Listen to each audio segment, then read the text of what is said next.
할렐루야. 동남지방의 모든 교회 성도님들께 주님의 이름으로 문안드립니다.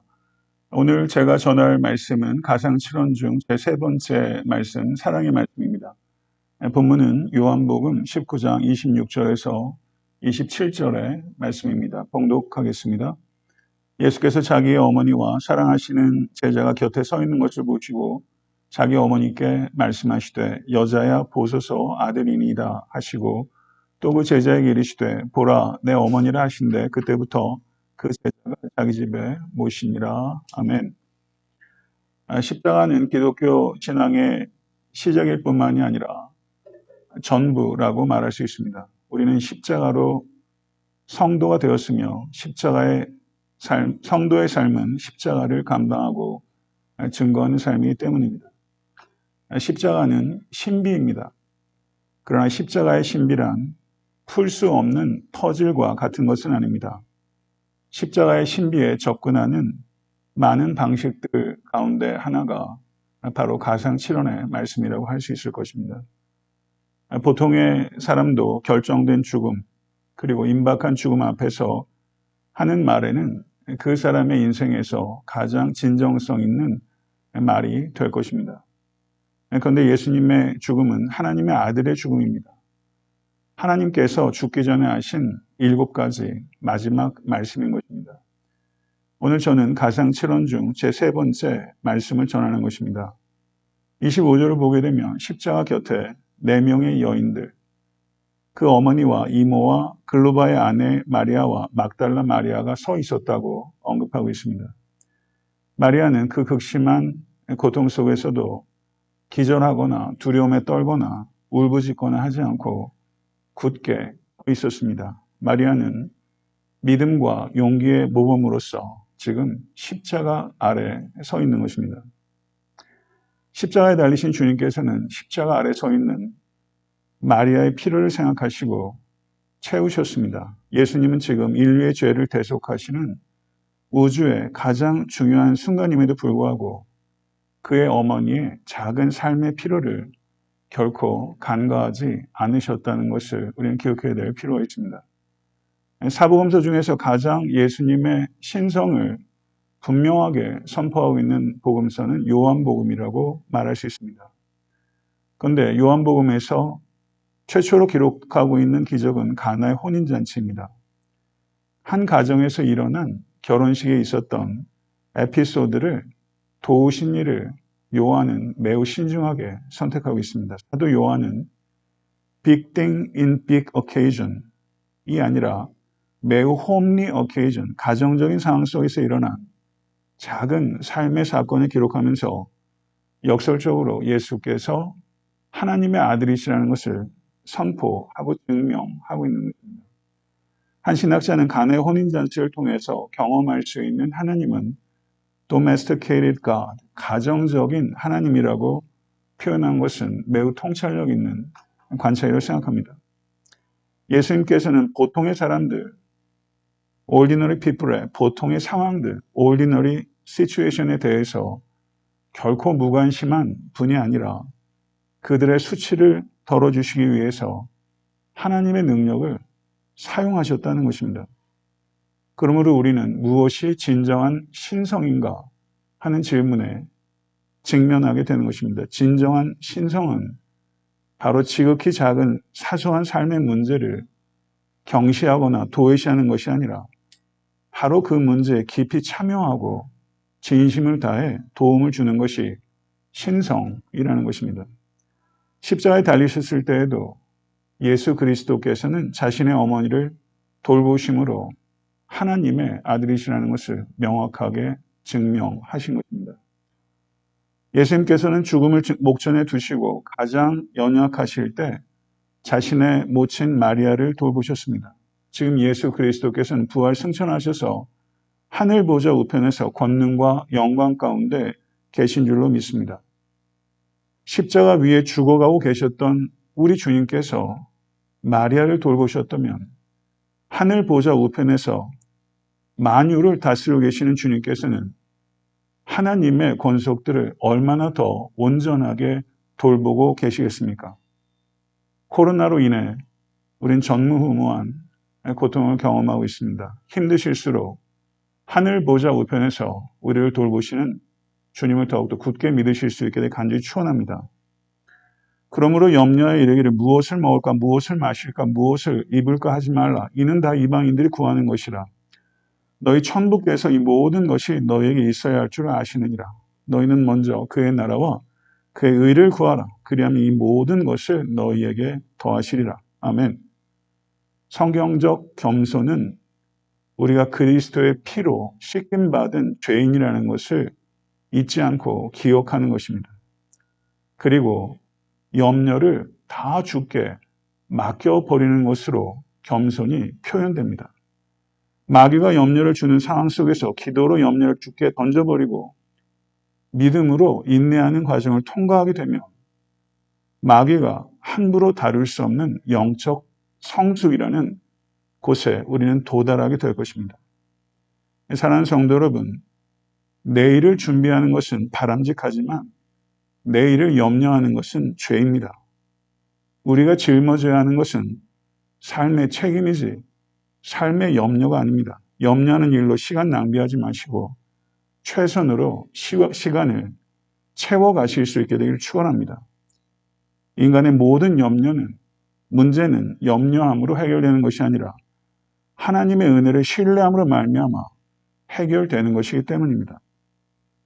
그런데 흥미로운 것은 왜 예수님께서는 마리아의 아들들에게 마리아를 맡기지 아니하시고 사랑하시는 제자 요한에게 맡겼을까요? 여자여 보소서 아들이니이다. 마리아에게는 야고보와 유다와 요셉과 시몬이라는 아들들이 있었습니다. 그러나 그들은 예수께서 십자가에 달려 돌아가실 때 불신자였습니다.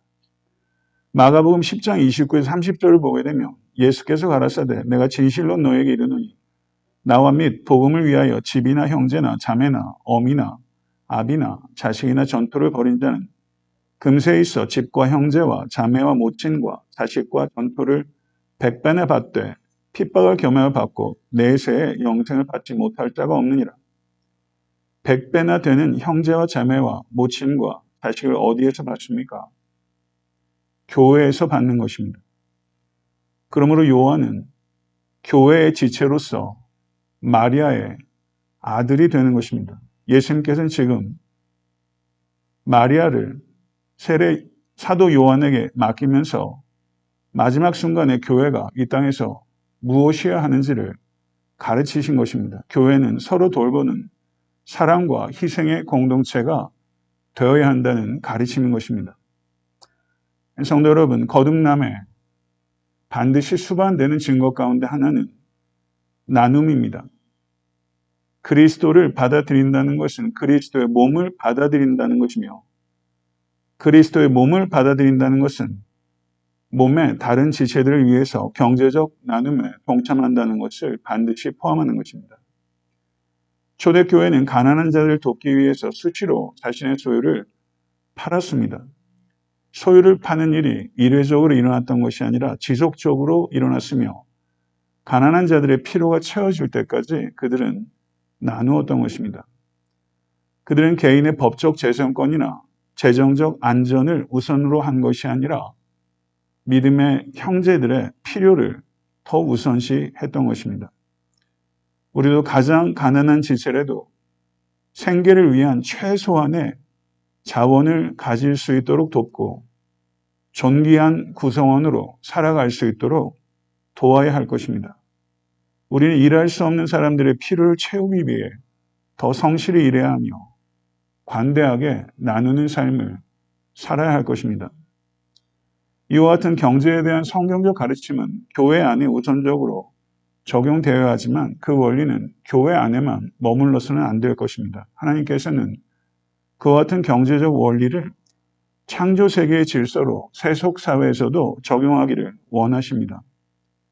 그러므로 그리스도인의 삶은 주님이 재림해서 완성하실 하나님 나라의 정의를 앞당겨 보여주는 표지판과 같은 것입니다. 요한 웨슬레는 분명한 필수품을 제외한 모든 것을 나누어 주어야 한다고 설교했습니다.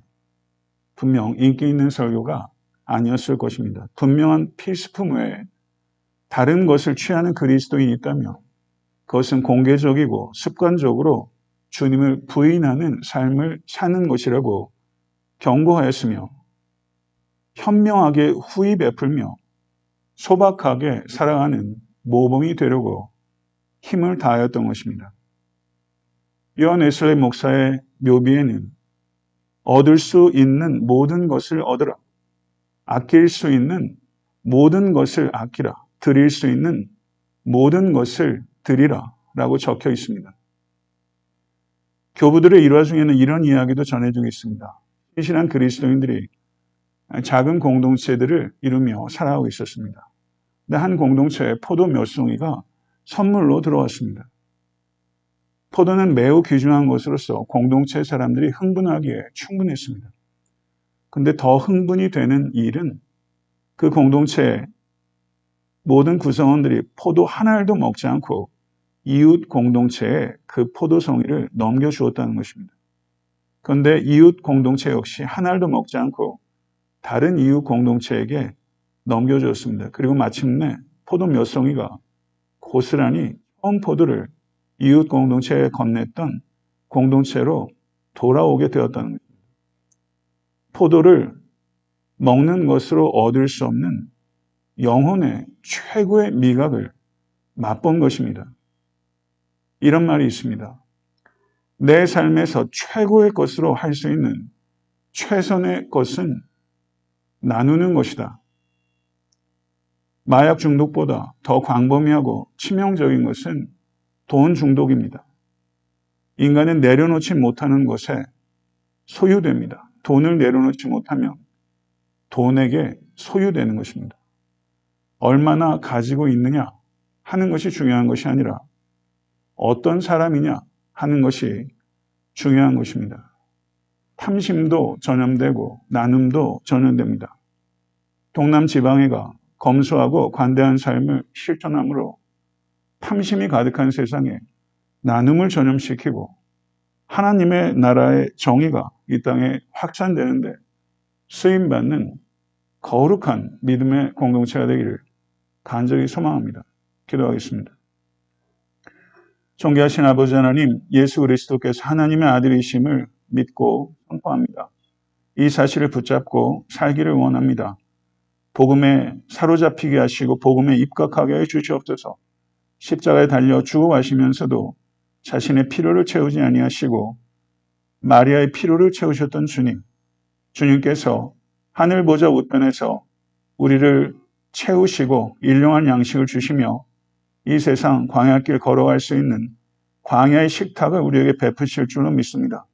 우리에게 양식이 되신 주님처럼 우리의 삶도 양식이 되어 이웃의 필요를 채우는 삶을 살아갈 수 있도록 결단하기를 원합니다.